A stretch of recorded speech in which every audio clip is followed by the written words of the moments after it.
Olá! Bem-vindas e bem-vindos a mais uma conversa exploratória aqui no nosso espaço. Hoje a gente tem um material, olha, bem intrigante em mãos. É um documento chamado O Retrato do Invisível, que foi compartilhado com a gente pelo próprio autor, o Nico Seti. E o tema, ele nos leva por uns caminhos do esoterismo, da astrologia, com um foco bem especial em duas ideias. Uma coisa chamada segundo zodíaco e uma previsão de ruptura energética que estaria marcada para 2025. E tem um detalhe curioso, né? O documento parece girar bastante em torno de uma data de nascimento específica, 31 de outubro de 1968. Então, a nossa missão aqui hoje é tentar entender o que esses conceitos querem dizer, conforme a fonte apresenta, né? Qual é a conexão que ele propõe com essa data e, bom, o que isso tudo poderia significar para esse futuro próximo, para 2025? Parece um quebra-cabeça fascinante, não acha? Então vamos lá, vamos começar a montar essas peças. Para começar, o que exatamente seria esse segundo zodíaco que o documento tanto fala? A primeira é de um professor que eu tinha que falava o seguinte: as palavras não são impunes, elas advogam a seu favor ou contra. Olha, de acordo com esse material do Nico Seti, esse termo ele não se refere àquele zodíaco mais conhecido, sabe? O dos 12 signos, baseado nas estações, o tropical. Esse segundo zodíaco, ele parece vir de correntes mais esotéricas. O texto menciona a astrologia oculta, a astrologia sideral, aquela que leva em conta a posição real das constelações lá no céu, que vai mudando bem devagarinho com o tempo. Ah, entendi. Não é o zodíaco do horóscopo comum, digamos assim. Exato. O texto sugere que pode ser, por exemplo, uma referência a um zodíaco com 13 constelações, incluindo o Serpentário, o Ophiuchus, que geralmente fica de fora, ou talvez numa outra camada, sabe? Poderia ser entendido como um mapa energético paralelo, um mapa da alma que ficaria mais ativo, mais perceptível justamente nesses momentos de grandes mudanças coletivas. Essas rupturas de consciência que o documento prevê. Interessante essa ideia. Um mapa que meio que acorda em momentos específicos e o texto parece bem enfático sobre 2025 ser um desses momentos, né? Uma ruptura energética. O que justificaria essa data segundo a fonte? Bom, o documento aponta para algumas vertentes esotéricas para, digamos, embasar isso. Ele menciona que, para a astrologia oculta, certos alinhamentos planetários importantes envolvendo planetas lentos como Netuno, Saturno, Urano, que estariam previstos para 2025. Esses alinhamentos indicariam um abalo nas estruturas antigas da sociedade, sabe? E, ao mesmo tempo, a abertura de novas possibilidades de consciência. Certo. E além da astrologia? Ele cita também a teosofia, aquele movimento espiritual do século XX. Menciona Alice Bailey, que teria apontado 2025 como um marco para liberação de novas compreensões espirituais, e fala ainda de uns cálculos de uma astronomia esotérica. A ideia é que o nosso sistema solar estaria entrando numa região do espaço com uma energia diferente, mais intensa, uma alta densidade fotônica, eles chamam, e isso causaria essa tal ruptura energética. São várias linhas, né? Convergindo para essa data, pelo menos segundo o texto. Ok, então várias correntes apontando para 2025 como um ano de virada. E aí que entra a data de nascimento, 31 de outubro de 1968. Como é que o documento conecta essa data específica a todo esse cenário de ruptura? Então, a interpretação que o texto dá é bem direta. Nascer nessa data significa ser do signo de Escorpião, e num ponto que eles consideram profundo do signo. E Escorpião, simbolicamente, já lida com temas de transformação radical, né? Morte, renascimento, regido por Marte e Plutão, planetas ligados à força, à profundidade. a energia de Escorpião. Exatamente. A lógica do documento é que essa energia escorpiana criaria uma sintonia natural com esses momentos de ruptura coletiva. Escorpião, nessa visão, é o signo que rasga véus, que vai fundo nas questões, que não teme confrontar o que está oculto. O texto chega a sugerir que a geração nascida ali no final dos anos 60 teria uma espécie de papel programado para atuar como catalisadora nessas transições importantes. Quer dizer, a ideia do documento é que essa data específica carrega uma vibração, uma sintonia especial com essas transformações mais intensas que ele prevê para 2025. Isso, precisamente. Resumindo a perspectiva da fonte, 2025 é visto como um ponto de inflexão energético global por essas correntes que ele cita. O segundo zodíaco seria esse mapa mais profundo da nossa energia ou propósito que se ativa nessas fases. E nascer em 31/10/1968, nesse contexto todo, seria como ter uma chave de acesso direto a esse processo, carregando o que o texto chama de chave escorpiana de transmutação. Uma chave escorpiana de transmutação, isso é bem forte, né? E o documento detalha quais seriam os componentes desse segundo zodíaco para alguém com essa data específica. Como seria esse mapa oculto? Sim, ele tenta mapear isso em algumas camadas. Primeiro, ele fala do signo de alma. Isso seria definido pela posição do Sol no zodíaco sideral, aquele das constelações atuais. Para essa data, 31 de outubro de 68, o Sol, que no zodíaco tropical comum está em Escorpião, no sideral cairia em Libra. Libra, mas a pessoa é escorpião. Como assim? Exato. A interpretação oculta disso, segundo a fonte, é que a missão mais profunda da alma, o propósito energético, seria buscar equilíbrio, justiça, a energia de Libra, né? Mesmo que a personalidade manifesta na vida, no dia a dia, haja com a intensidade e a força transformadora de Escorpião. É como se fossem duas camadas atuando. Entendi. Uma camada mais profunda buscando equilíbrio e o que mais? Depois, ele menciona um ascendente oculto. Esse dependeria da hora exata de nascimento, podendo variar entre peixes, mais ligado à sensibilidade e mediunidade, ou Áries, uma energia de iniciativa, de começar coisas, um guerreiro iniciador, digamos. E aí vem talvez o mais curioso. Fala de uma constelação oculta ativada, que para muitos nascidos ali entre 1965 e 1970, seria o Fiucus, o Serpentário. Ah, o famoso 13º signo. E qual seria a função dele nesse mapa oculto que o texto descreve? Então, segundo o texto, a função de Serpentário aqui é a de ser um transmutador energético. Alguém capaz de lidar com energias densas, sabe?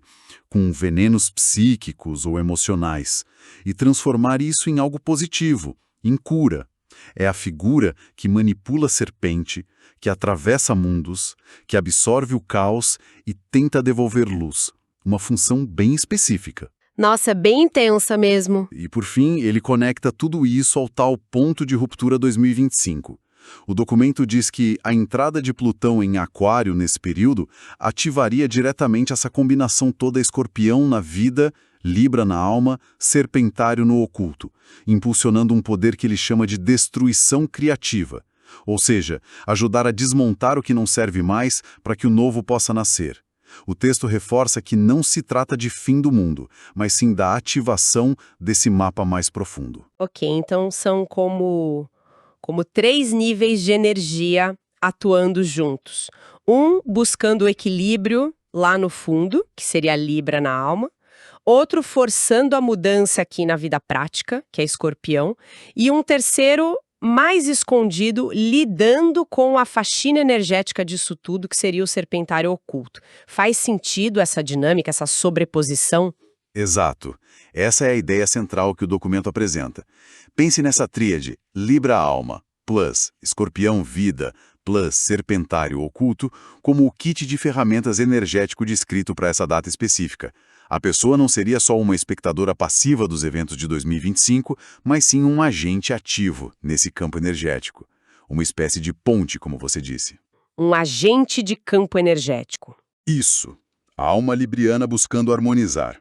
A personalidade escorpiana cutucando onde precisa mudar, expondo o que está escondido. E a energia oculta de Serpentário tentando curar e transmutar o que emerge desse processo todo. É uma combinação bem dinâmica. Entendi a combinação específica para essa data. Mas essa ideia de segundo zodíaco, isso se aplicaria só a essa pessoa ou o conceito tem uma relevância mais ampla dentro do que o documento propõe? É algo para todo mundo? Olha, o texto apresenta o segundo zodíaco como um conceito mais amplo, sim. Seria um mapa da alma universal, digamos assim, focado mais na nossa missão energética, no nosso propósito espiritual, do que na nossa identidade social do dia a dia, sabe? Ele incluiria essas forças menos usuais como o serpentário e talvez outros pontos energéticos ligados à cura, transformação, abertura de portais, coisas que a astrologia mais comum, a tropical, não costuma abordar tão diretamente. E quando ele se manifestaria?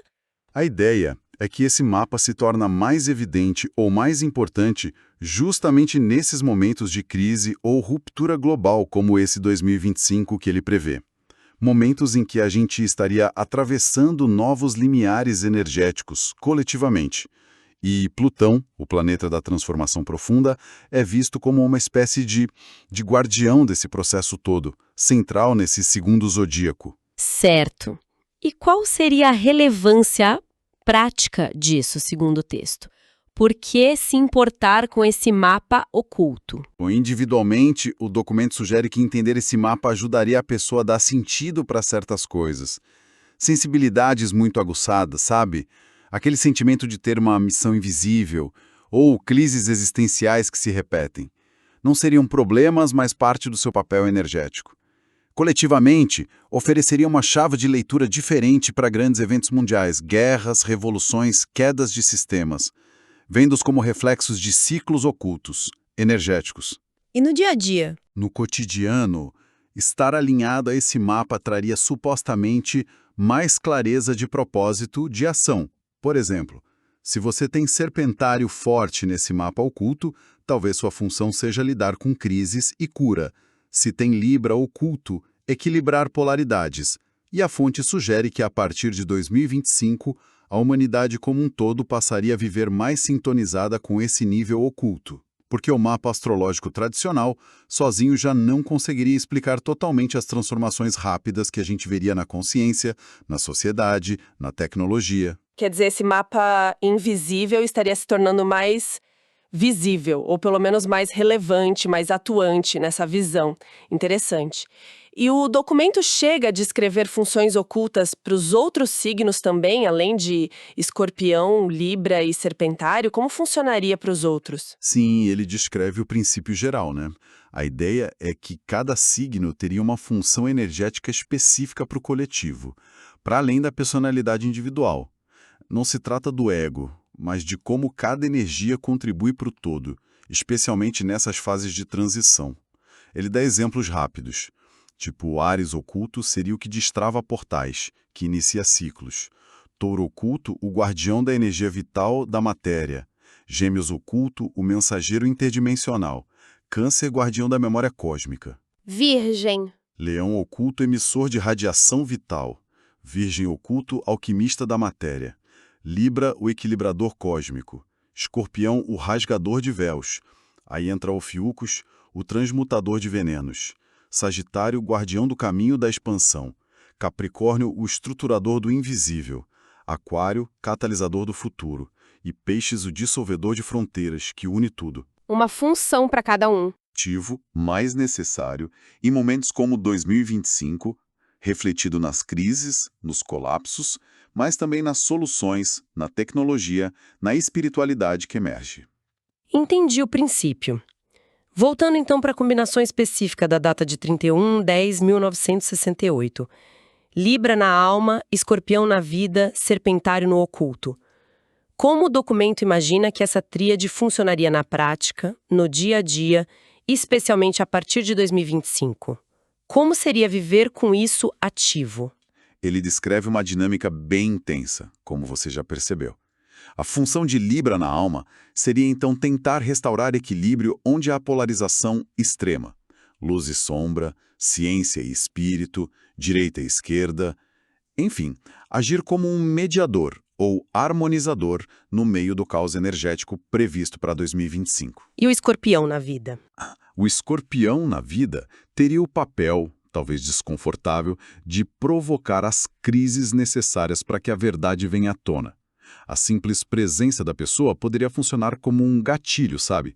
Quebrando máscaras em situações, relacionamentos ou sistemas que não são mais autênticos. É uma energia que não se contenta com a superfície, que vai fundo. E o serpentário oculto entra como? O serpentário nesse nível oculto teria a função de absorver a dor e a densidade liberadas nesse processo todo, mas com a chave da transmutação. O ponto crucial é esse: transformar isso em cura, em aprendizado. Seria um catalisador. A pessoa poderia sentir ambientes pesados descarregando nela, sabe? Mas o papel seria processar e devolver algo melhor, e não ficar carregando aquele peso todo para si. É uma linha tênue. Uau, realmente parece um trabalho energético bem exigente. E como isso se refletiria no cotidiano dessa pessoa, em coisas práticas? O texto prevê impactos bem concretos. Nos relacionamentos, por exemplo, poderia haver rupturas onde não há mais verdade, onde a máscara caiu. Mas também uma atração forte por pessoas que precisam justamente dessa energia de cura e transformação que Serpentário e Escorpião trazem.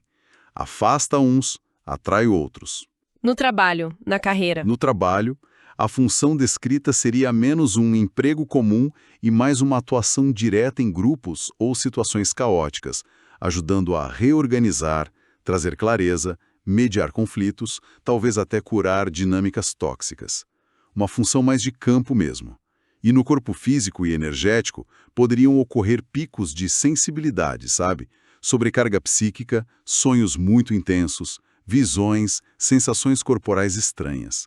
O documento interpreta isso não como doença, mas como sinais de que o segundo zodíaco está sendo ativado e o sistema da pessoa está se ajustando a essa nova frequência. Entendi. Então, a mensagem central do documento para essa configuração específica parece ser: sim, 2025 pode trazer rupturas fortes, mas essa combinação tríplice, Libra, Escorpião, Serpentário, traz as ferramentas necessárias para navegar por isso, transformando o caos em ordem e o veneno em cura.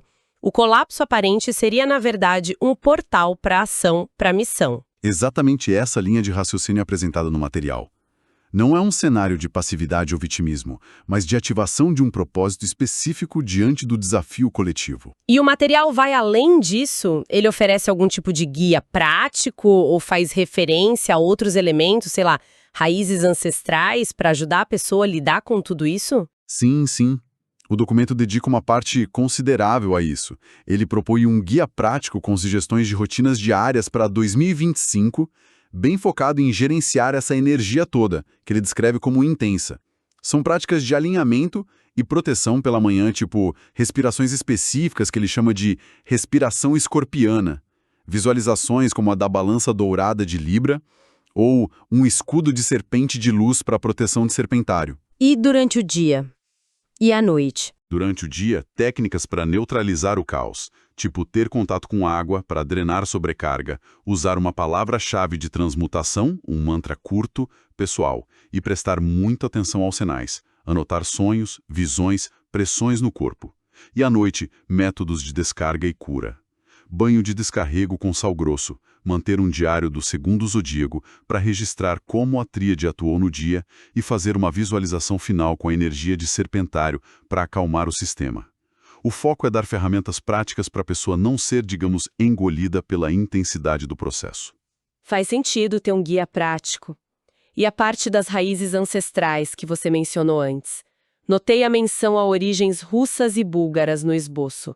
Qual seria a conexão disso tudo? Então a fonte conecta essas raízes a tradições místicas eslavas, ortodoxas e até mesmo xamânicas, que estariam presentes na memória celular ou no DNA espiritual da pessoa. A ideia é que esse campo energético eslavo traria uma força extra, uma força de proteção, de conexão com ancestrais e uma habilidade natural para lidar com o invisível com forças ocultas. E isso seria crucial na ruptura de 2025. E a diferença entre o lado russo e o búlgaro?